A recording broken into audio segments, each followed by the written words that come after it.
Hi అండి, నేను మీ Kalyani. Welcome to Kalyani's little world.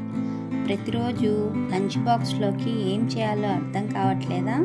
కూరగాయలు ఏమీ లేనప్పుడు కేవలం 5 నిమిషాల్లో చేసుకునే హెల్దీ కరివేపాకు రైస్ ఎలా చేసుకోవాలో చూసేద్దాం రండి. దానికోసం 4 పచ్చిమిరపకాయలు, కొంచెం కరివేపాకు వేసుకొని ఇలా కచ్చాపచ్చాగా మిక్సీకి వేసుకుందాం. ఒక ఆనియన్ని కట్ చేసుకున్నానండి.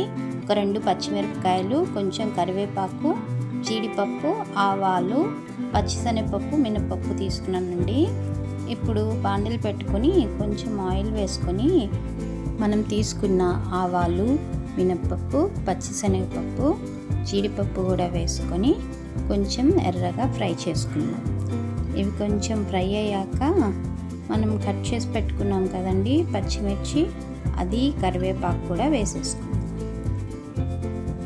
వేగిపోయాయి. ఇప్పుడు మనం కట్ చేసుకున్న పచ్చిమిర్చి, కరివేపాకు కూడా వేసుకొని కాసేపు ఫ్రై చేసుకున్నాం. ఇవి కొంచెం ఫ్రై అయ్యాక మనం తీసుకున్న ఆనియన్స్ కూడా వేసేసుకొని ఆనియన్స్ బాగా ఫ్రై చేసుకుందామండి.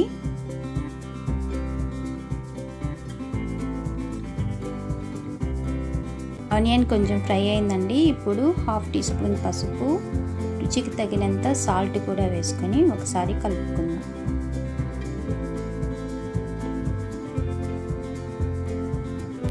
ఇప్పుడు మనం మిక్సీకి వేసుకున్నాం కదండి కరివేపాకు, పచ్చిమిర్చి పేస్ట్, అది కూడా వేసేసుకొని పచ్చివాసన పోయి మంచి స్మెల్ వచ్చే వరకు ఫ్రై చేసుకుందాం.